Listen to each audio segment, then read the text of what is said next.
జగిత్యాల మున్సిపాలిటీని ఎమ్మెల్యే సంజయ్ కుమార్ భ్రష్టు పట్టించారని మాజీ ఎమ్మెల్సీ జీవన్ రెడ్డి ఆగ్రహం వ్యక్తం చేశారు. జగిత్యాలను అవినీతిగా కేంద్రంగా మార్చారని, ఏసీబీ దాడులు, విజిలెన్స్ విచారణ మీ అభివృద్ధికి నిదర్శనమా అని ప్రశ్నించారు. జిల్లా కేంద్రంలోని మాజీ మంత్రి నివాసంలో తాటిపర్తి జీవన్ రెడ్డి విలేకరుల సమావేశంలో మాట్లాడారు. జగిత్యాల పట్టణ మున్సిపాలిటీకి సంబంధించి ఎమ్మెల్యే సంజయ్ అవినీతి అక్రమాలతో భ్రష్టు పట్టించారని, మాట్లాడినా ఉన్నది మాట్లాడితే ఉలికెందుకు? గత 5 ఏళ్ల మున్సిపల్ పాలక మండలి పదవి కాలంలో 16 మంది మారటం తెలంగాణే కాదు దేశంలోనే ఎక్కడ ఏ పరిస్థితి ఉండదని అన్నారు. కమిషనర్లు పని చేయలేదని పంపించారా? 8 మంది ఉద్యోగులు జైలు పాలు కావడం మీ పుణ్యమే అని ఆయన అన్నారు. ఏసీబీ దాడులు, విజిలెన్స్ దాడులు ఇదేనా మీ ప్రగతికి నిదర్శనమని ఆయన ప్రశ్నించారు. మీరు ఎన్నుకున్న మీ పార్టీ చైర్పర్సన్ వేధింపులు తట్టుకోలేక మానసిక క్షోభతో రాజీనామా చేయడం కళ్ల ముందు జరిగింది కదా ఆయన గుర్తు చేశారు. జగిత్యాల పట్టణ మున్సిపాలిటీకి సంబంధించి ఇవాళ శాసనసభ్యులు మిత్రుడు సంజయ్ కుమార్ గారు ఏ విధంగా అవినీతి అక్రమాలకు నిలయంగా దాన్ని భ్రష్టు పట్టించే ప్రయత్నం చేయడం జరిగిందో, ఆ వాస్తవాలు మాట్లాడితే ఉన్నది మాట్లాడితే ఉలికి పడ్డట్టు, ఉన్నది మాట్లాడితే ఉలికి పడ్డట్టు అని చెప్పంటుంది. నేను ఆనాడు ఎల్ఎల్ గార్డెన్ పత్రికా సమావేశమే కానీ వివిధ సందర్భాలలో జగిత్యాల మున్సిపాలిటీలో జరుగుతున్న అవకతవకలకు కానీ, చేపట్టవలసినటువంటి అభివృద్ధి కార్యక్రమాలకు సంబంధించి కానీ ఎప్పటికప్పుడు ప్రభుత్వానికి, జిల్లా స్థాయి ఉన్నత అధికారులకు లిఖితపూర్వకంగా నివేదించడంతో పాటుగా పత్రికాముఖంగా కూడా నివేదించడం జరుగుతుంది. మరి జగిత్యాల పట్టణ మున్సిపాలిటీ గత పాలక మండలి అంటే నిజంగా ఏదైనా ఒక గుర్తింపు అంటూ రావటం జరిగితే పారదర్శకతకు, అభివృద్ధికి సంకేతంగా గుర్తింపు రావాలి. కానీ జగిత్యాల పట్టణ మున్సిపాలిటీ గుర్తింపు ఏంటంటే, మిత్రులు సంజయ్ కుమార్ గారు శాసనసభ్యుడిగా ఉన్న ఈ 5 సంవత్సరాల కాలం కానీ, గత టీఆర్ఎస్ ప్రభుత్వం ఈ 5 సంవత్సరాల మున్సిపాలిటీ పాలక మండలి అని చెప్పంటుంది. 16 మంది మున్సిపల్ కమిషనర్స్ మారినటువంటి ఒక ఉదంతం ఒక 5 సంవత్సరాల కాలంలో, పదవి కాలంలో, టర్మ్ లో 16 మంది కమిషనర్లు మారటము తెలంగాణ రాష్ట్రం కాదన్న, మొత్తం దేశం కాదు. ఇక్కడ స్థానిక సంస్థలు ఉన్నట్టయితే ఎక్కడ కూడా ఇంతమంది కమిషనర్ మారినట్టు ఉదంతం ఉంటుందని చెప్పి నేనైతే ఊహించా. మరి నేను ఊహించలేను అని చెప్పంటున్నాను. అంటే ఇక్కడ కమిషనర్లు పని చేయకుండా పని చేయలేకపోయినరా, లేకుంటే మీకు సహకరించలేదని చెప్పిన వాళ్ళని పంపించిందా, మీ అవినీతికి అవకతవకలకు 8 మంది మున్సిపల్ ఉద్యోగస్తులు ఏదైతున్నదో జైలు పాలైంది. మీ పుణ్యం. 8 మంది మున్సిపల్ ఉద్యోగస్తులు జైలు పాలైంది అవినీతి ఆరోపణలతో. మీ పుణ్యం. ఏసీబీ దాడులు, విజిలెన్స్ ఎంక్వైరీలు ఇదేనా మీ ప్రగతికి నిదర్శనం?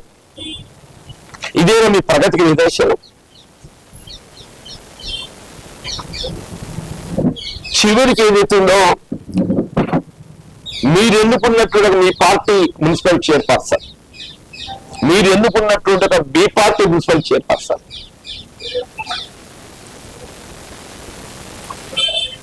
వేధింపులను తట్టుకోలేక మానసిక క్షోభతో ఏదైతున్నదో చివరికి పదవికి రాజీనామా చేయడం జరిగింది. ది సాల్ మన కళ్ళ ముందు ఎమ్మెల్యే గారి వేధింపులు, మానసిక క్షోభ, what ever is the reason రాజీనామా చేయడం జరిగింది. ఎల్ఎల్ గార్డెన్ ఏదైతుందో రేపు జగిత్యాల నిజామాబాద్ రోడ్డు ప్రత్యామ్నాయ రోడ్డు ఉంటది, 60 ఫీట్లతో ఆమోదింపబడ్డది. ఇలా మనకు మీరు ఏదైతే ప్రత్యేక నిధులు వచ్చిందని చెప్పి అంటున్నారో ఆ నిధుల్లోకి 10 కోట్లు 5 కోట్లు అటు పెట్టినట్టయితే ఆ రోడ్డు నిర్మాణం అవుతుంది, వినియోగంలోకి వస్తుంది. ముందు పెగ్ మార్కింగ్ చెప్పింది 60 ఫీట్లకు. నిన్ననే లిఖిత పూర్వకంగా డైరెక్టర్ ఆఫ్ టౌన్ ప్లానింగ్ గౌరవ జిల్లా కలెక్టర్ గారికి నేను యస్మిన్ బాషా గారు కలెక్టర్ ఉన్నప్పటికెళ్ళి దీన్ని ఫాలోఅప్ చేస్తున్నాయి. ఇది ఈ రోజు నిన్న కాదు. సత్యప్రసాద్ గారు కలెక్టర్ రాకుండా ముందు ఇక్కడ యస్మిన్ బాషా గారు కలెక్టర్ ఉండేది. నేను ఎమ్మెల్యే ఊడిపోయిన తర్వాత ఏదైతే వారి దృష్టికి తీసుకెళ్ళాను నేను.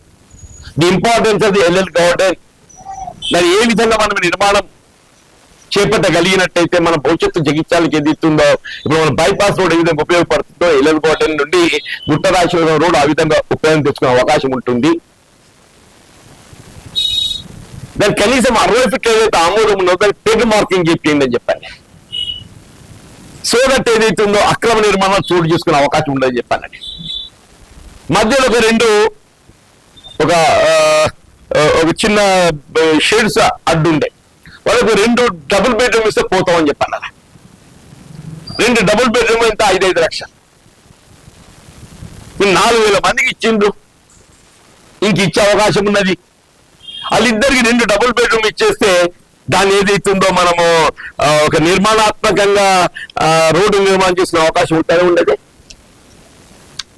లేకపోతే ఈ మాస్టర్ ప్లాన్ అసలు చూడండి నాయన, నువ్వు ఎమ్మెల్యే ఇవాళ కాదు. This is not the first term for you. This is not the first term for you. మీరు కొత్త ఎమ్మెల్యే అయినోడు, కొత్త సర్పంచ్, నేను ఇనాకమ్మనైనా కదా కొద్దిగా టైం రాయనా, అది ఏం చేయాలో తెలియదు తెలుసుకొని చేస్తా అని చెప్పాను. దానికి సంథింగ్ మీనింగ్ ఇది. 10 ఏళ్ళగా నువ్వే రాజ్యం చెప్తున్నావు కదా. టీఆర్ఎస్ ప్రభుత్వం వచ్చినప్పటికీ ఏదైతున్నదో ఎవరు రాజ్యం చెప్తున్నదే అలా నేను ఎమ్మెల్యే ఉండనాడు కూడా ఏదైతున్నదో, ప్రజలకి ఎంపీ కాబట్టు ఎమ్మెల్యేలు ఉండగా కూడా ఏదైతున్నదో మాకు అధికారికి ఎమ్మెల్యే అన్న సంజయ్ అన్న అని చెప్పలేదే. దయచేసి అధికారులందరూ కూడా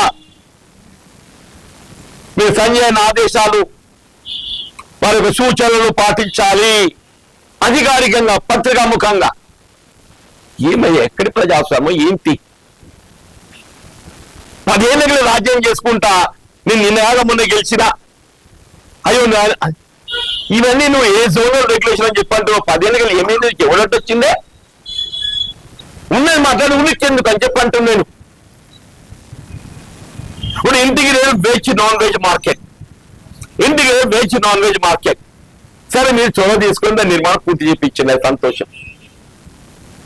ఇనాగ్రేషన్ చేయించింది, 2 సంవత్సరాలు గడిచిపోయిందే. ఇనాగ్రేషన్ చేసి అంటే గత ప్రభుత్వ హయాంలో ఉండని ఇనాగ్రేట్ చేసి మనం ప్రారంభోత్సవం చేసుకోవడం అంటే ఏంటి? దాన్ని వినియోగం చేయడమా కదా? ప్రారంభోత్సవం చేసుకోవడం అంటే దాన్ని ప్రజల సౌకర్యార్థం వినియోగులకి తేవటం.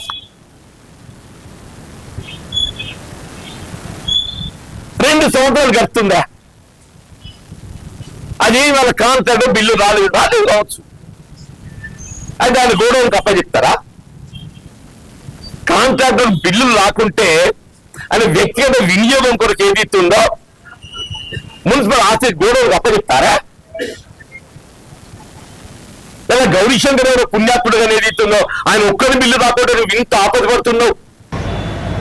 ఇదానే కార్యకర్తలు 10 ఏళ్ళు వాళ్ళు శ్రమకు ఓడ్చి ఇవాళ ఎవరికి అవకాశం వస్తుందో హిందూ మతాన్ని కూడా అందరికి వచ్చే పరిస్థితి లేదు.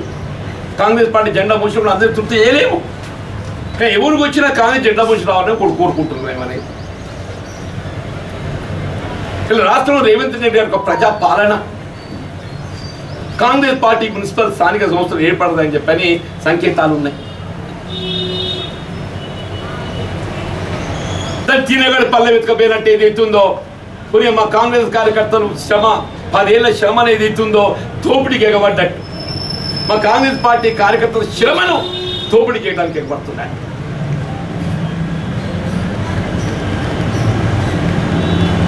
ఉన్నది మాట్లాడితే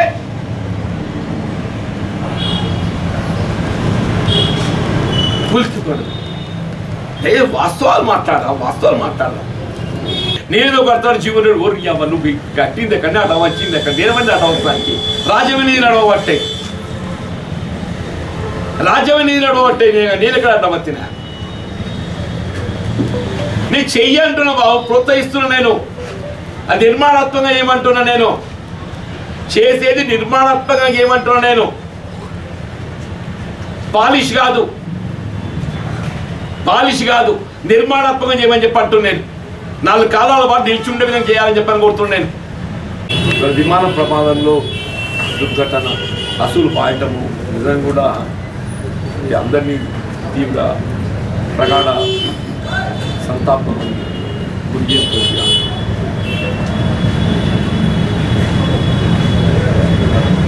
ఈ విమాన ప్రమాదాలు ఇప్పుడు రాజశేఖర రెడ్డి గారు విమాన ప్రమాదానికి గురి కావటం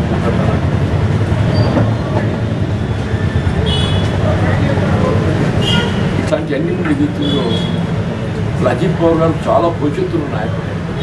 ఇవాళ కేవలం మహారాష్ట్ర ప్రాంతానికి కాకుండా ఒక రైతు నాయకుడిగా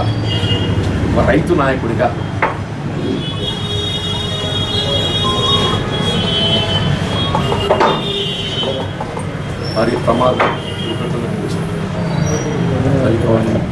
దిగ్భ్రాంతికి గురి చేస్తుంది, యావత్తు ప్రజానికం దిగ్భ్రాంతికి గురి చేస్తుంది. అసలు దానికి ఏంటి హౌ సచ్ ఇన్సిడెంట్ హ్యాపెండ్, దానికి ఎవరు కారణం? సాంకేతిక లోపమా?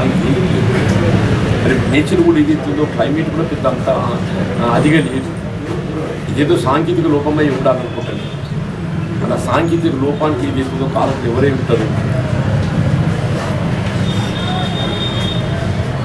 ఒక ముఖ్యమంత్రి స్థాయి డిప్యూటీ సీఎం గారు ఏదైతే ఉన్నదో ప్రయాణిస్తున్న ఒక చార్టర్ దాన్ని పరిశీలించి దాన్ని వినియోగించి పోయే ముందు ప్రయాణం చేయకపోయే ముందు పరిశీలింప చేయవలసిన ఒక బాధ్యత సంబంధిత టెక్నికల్ క్రూ మీద ఉంటుంది. దానికి పాయింట్ టెక్నికల్ క్రూ ఉంటుంది. దానికి బిఫోర్ టేకింగ్ ఆఫ్ ఏదైతే ఉందో దాని ఫిట్నెస్ వెంటనే పరిశీలిస్తారు. Really surprising shocking how it happened. ఏదైనా తీవ్రత దిగ్భ్రాంతి గురి చేస్తుంది కాబట్టి సమాజాన్ని. పర్టికులర్లీ మహారాష్ట్ర తెలంగాణ వేరని కాదు, మహారాష్ట్ర తెలంగాణ అవిభక్త సోదరులకు కలిసి దిగ్భ్రాంతి వ్యక్తం చేస్తుంది. వారి కుటుంబాన్ని ప్రగాఢ సానుభూతి వ్యక్తం చేస్తుంది. ఆత్మకు శాంతి చేకూరాలని